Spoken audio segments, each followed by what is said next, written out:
Hey! You awake? If so, get out of the hospital quick, you useless wife. An unfamiliar man suddenly yelled at me, just as I was waking up. Excuse me, who are you? Are you sure you got the right person? Upon hearing my words, the man seemed taken aback for a moment, but then quickly smirked. Huh? Who the heck is this guy? Gives me the creeps. If you don't remember, that's fine. Just hurry up and get back home, useless wife. With a nasty remark and an unsettling grin, the man left the room. What on earth happened to me? Today, I want you to hear about the worst day of my life from 2 years ago. My name is Hazel Thompson. A divorced 32-year-old. 2 years prior, at the age of 30, I woke up in a hospital bed. Waking up, I was surrounded by an eerie feeling. Because I couldn't understand why I was in such a place. Why was I lying in a hospital bed? What on earth happened to me? No matter how hard I tried to recall, I couldn't remember anything before falling asleep. When I tried to sit up, a sharp pain shot through my head. Ouch! I touched my head and felt a bandage. Did I hurt my head? But why? Since waking up, my mind was filled with questions. While I was still confused, a man approached me. Hey! You awake? If so, get out of here quick, you useless wife. He glared at me and suddenly shouted. Excuse me, who are you? You sure you got the right person?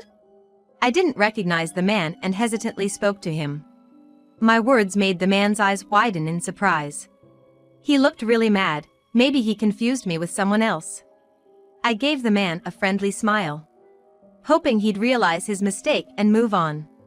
That's what I thought. But instead of leaving, he looked at me with a puzzled expression and started asking like, do you not remember? Don't you know why you're here? I nodded honestly, and he smirked eerily and was like, if you don't remember, I guess that's fine. If that's the case, no worries. Just hurry back home, you useless wife. Then he kicked my bed and stormed out of the room. Huh? Who was that guy? Creepy, right? He definitely mistook me for someone else. But boy, he sure acted like he owned the place. If he's someone's husband, that's just terrible. Lost in these thoughts, my mother entered the room, as if swapping places with the man. Hazel! You're awake! Thank goodness! Tears filled her eyes as she rushed to me. Mom, I'm sorry for worrying you.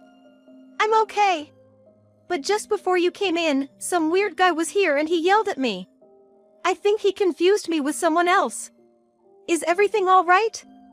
As I said this, my mother tilted her head and was like, huh? The guy who just left was Kyle, wasn't he? Did someone come in before Kyle? Kyle? Who's that? Who? Your husband. No way, Mom. Stop joking. What are you talking about?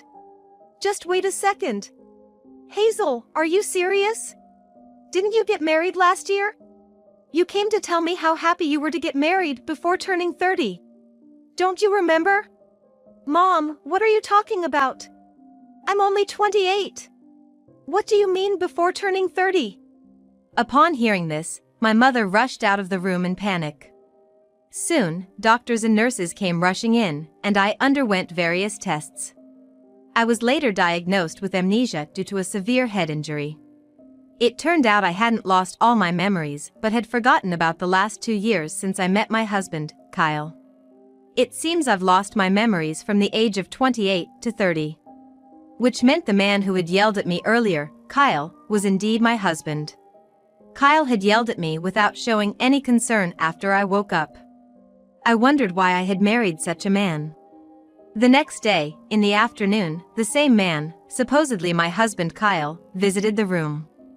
This time, he was accompanied by an older woman. Is this woman also someone I know? While I pondered that, she was like, look at that, you're already up. How long were you planning on lounging around? Just like Kyle, instead of showing concern, she snapped at me. Excuse me, but who are you? Upon hearing my question, she looked surprised but retorted like, wow, Just like Kyle said, "You really don't know me?" "I'm so sorry, I don't recognize you or the man from earlier either." Just like Kyle did yesterday, she smirked and was like, "Well, that's convenient."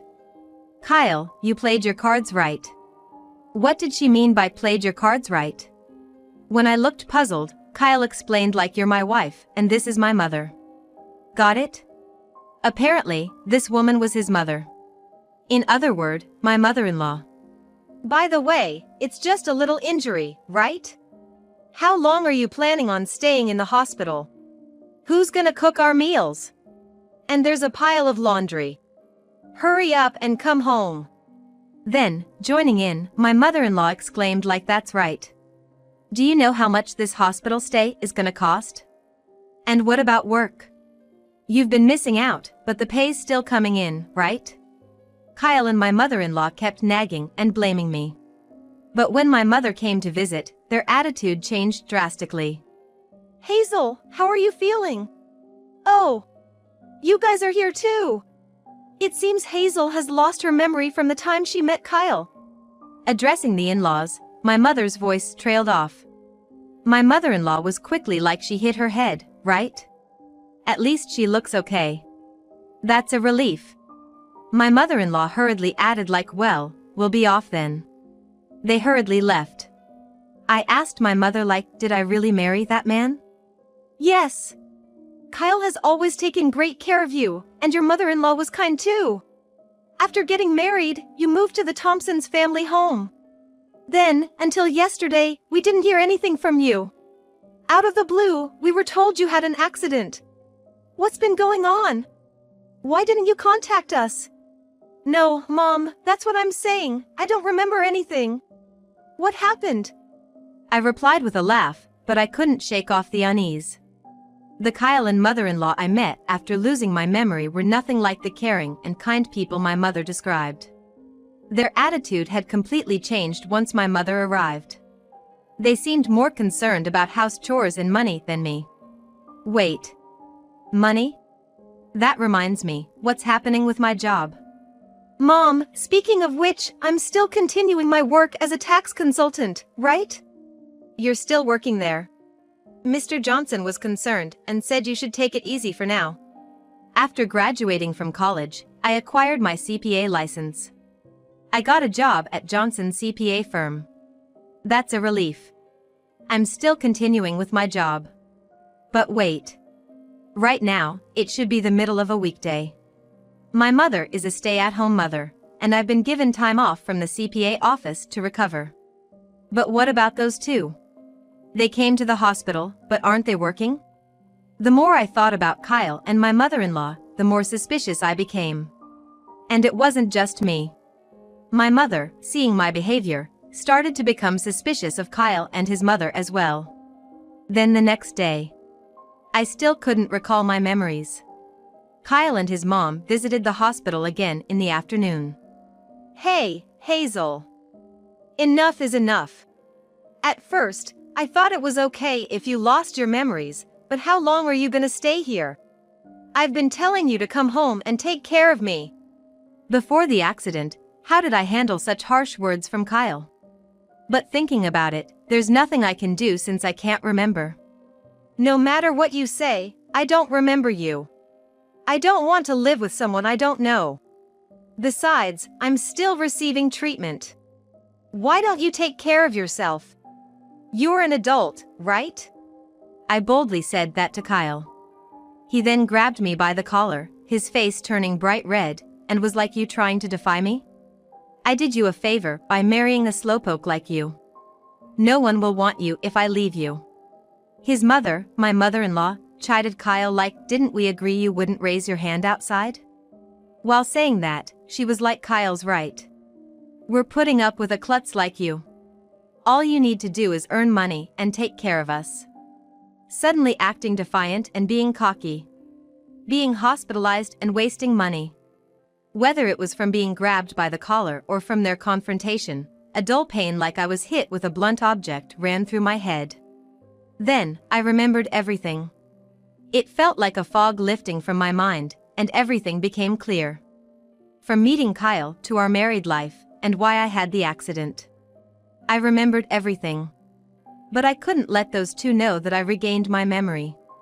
Pretending to still have amnesia, I was like, stop it. I might not remember how I was before, but I'll call the police, okay? Upon hearing this, Kyle let go of me, and my mother-in-law angrily remarked, like, you ungrateful wife. Don't get carried away. But again, their attitude changed dramatically as soon as my mother appeared. Oh, hey. You've been visiting every day, haven't you? With a forced smile, my mother-in-law addressed my mother. Today, a counselor also joined my mother. Apparently, there was going to be a discussion with Kyle, my mother-in-law, and my mother to help retrieve my memories. Though my memory had already returned, this seemed like the perfect opportunity. Without letting the counselor know I had remembered, we began the session. Kyle and my mother-in-law insisted there was no pressing need for me to force my memories back. And just like that, their attitude changed completely from just moments ago. Kyle spoke with a bright smile, detailing how harmoniously we had lived as a married couple up until now. My mother-in-law enthusiastically recounted how we lived like a real mother and daughter. Where did these two learn to act so convincingly? Their tales seemed so fabricated, it was clear they were enjoying spinning their web of lies. Hearing their stories, I couldn't help but frown. My mother, sensing something amiss, made eye contact with me.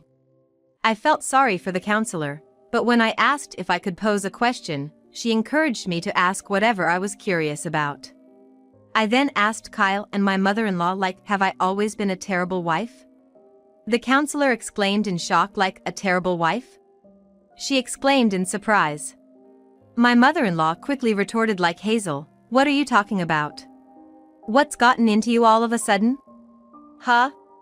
Didn't you guys keep calling me a useless wife and klutz just yesterday and today? Oh my, we never said that. Are you sure you didn't mishear? But you've been telling me to hurry home and do the chores, calling me a useless wife, and saying things like you're putting up with someone as useless as me, right? Am I being bullied by you? Upon saying this, my mother-in-law, drenched in sweat, interjected, like, Hazel, stop it. That's not true. My husband was like, that's right, Hazel and Mom always got along really well. The two of them were visibly flustered. Far more than you'd expect if they really had a close relationship. I remember everything now. From our marriage up until the accident, they always burdened me with all the household chores. On top of that, my mother-in-law used to take most of my salary, claiming it was for living expenses. Facing Kyle, I inquired, like, by the way, Kyle, what do you do for a living? Huh? He hesitated to respond. I've been working at the accounting firm and doing all the housework, right? That means you must be so busy you can't do housework. Yet you come to the hospital every day at noon. What exactly are you doing? I took some time off from work because I was worried about you. Really? So, what's your job? That's none of your business right now. Kyle was becoming increasingly agitated. Shouldn't we be discussing everything openly during counseling? I looked to the counselor for support, and she gave Kyle a curious glance. Kyle, turning a deep shade of red, declared, like, I'm currently out of work. What's wrong with that? He shouted back defiantly. So, you're unemployed then? Does that mean your mother works? When I asked that, my mother-in-law stammered, like me. I am. Now, my mother-in-law began to get flustered. So, you're unemployed too? What? In our time, it was common for women to stay at home and look after the house. Your mother did the same thing. What's wrong with that? I could see their true colors as their temper flared. No one's saying being unemployed is a bad thing. But if that's the case, why was I doing all the housework even though I was working? Especially when both of you and Kyle had the time to share the chores. It just doesn't make sense to me. Getting increasingly frustrated, my mother-in-law snapped, like, what are you trying to say? It's a given for a wife to do house chores. But you two were living off the money I earned, right? Isn't that a bit much? You.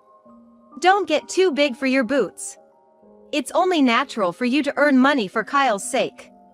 Just be grateful you have someone like him. Finally, my mother-in-law, forgetting that my mother and the counselor were present, began to yell at me. What's going on? I'm clearly being tormented here. Why did I marry someone like this? Someone who won't even stand up for me when I'm being bullied by his mother? I married the worst kind of guy. When I said that, Kyle retorted, like you. Calling me the worst? Don't mess with me. You're lucky to be married to a catch like me. It's only natural you'd serve me. I can't stand this charade anymore. This hospital bill is such a waste of money. I don't have money to waste on you. Just come back home. Kyle shouted this, and my mother-in-law chimed in like, exactly. You've been hospitalized for days. How much is that gonna cost? We were just thinking of letting you stay at home during the summer because you said you'd obey and follow me. Kyle laughed along and added, like, too bad, because you opposed Mom, your bedroom turned back into the barn. The counselor, who had been silently listening, exclaimed, like, you had her sleep in a barn during this scorching summer? Caught off guard, the two stammered, like, well, she was being rebellious. They desperately began to make excuses, but it was already too late. Then, my mother was like, what do you mean by making my daughter sleep in the barn? She confronted my mother-in-law and Kyle with those words. Turning to the counselor, my mother inquired, like, you've been recording all of this conversation, right? The counselor had mentioned at the beginning that the sessions would be recorded for future reference. The counselor affirmed, like, of course. Upon hearing this, Kyle and my mother-in-law began trembling and mumbled, like, we're sorry. In a pitiable tone. But this was just the beginning.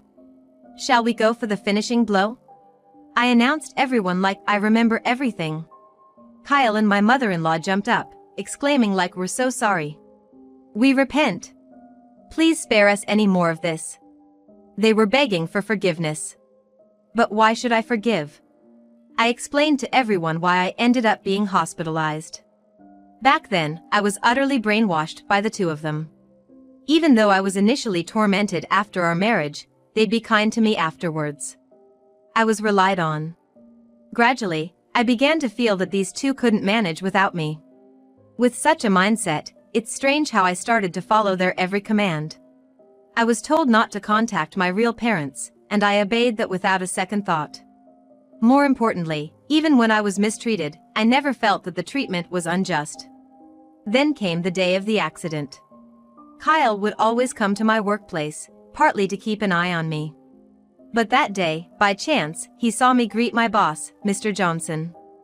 On the way home, inside the car, he yelled me, like, were you always flirting with other men besides me, like you did just now? In a fit of rage, he pulled the car over, tried to drag me out of it. Even though I resisted desperately, Kyle pushed me so hard that I hit my head against the guardrail and fell onto the road. Ignoring me lying there, he drove away. Luckily, a passerby called an ambulance, and I was safely taken to the hospital. The reason for Kyle's smug smile when he realized I had lost my memory was his relief that it wouldn't be revealed that he was responsible for the accident. They probably came to the hospital not to visit me but to make sure I hadn't regained my memory. It happened on a major street. There are plenty of security cameras. If they check, they'll surely find footage of Kyle pushing me. If I report this to the police, Kyle will likely face charges. Frantically, Kyle pleaded, like I didn't mean any harm. I was just jealous. I'll treat you right from now on, Hazel. Please forgive me. You wouldn't want me to get arrested, right? Unfortunately for him. After the accident and the temporary memory loss, the brainwashing had been completely undone. I calmly told Kyle, like, sadly, I no longer have any feelings for you. In fact, I genuinely hope you get arrested. Reflect on your actions while serving your time. Also, let's get divorced. And yes, I'll be asking for compensation. Kyle crumpled to the ground, murmuring, like, no way. He was sobbing so intensely it was hard to believe a grown man could cry that much. My mother-in-law, even at this point, yelled, like, who do you think allowed you to live in our house all this time, you ungrateful woman? But in reality, it was me who had been feeding them with my salary. You've been living off my paycheck all this time, haven't you? I cooked, did laundry, cleaned, everything. I won't be fooled anymore. Maybe, before you scold me, you should think about how you're gonna survive from now on. With that, it seemed reality finally hit my mother-in-law. She stammered. Words escaped her as she broke down. Soon after, the police arrived due to my call and took Kyle away. During the investigation, he apparently admitted to his crime without any resistance. A few weeks after my discharge from the hospital, I immediately visited a law firm. I successfully divorced Kyle and managed to get a lump sum as compensation for the harm. I was advised to change both my workplace and residence for safety, so I got a new job at an accounting firm run by a colleague of Mr. Johnson.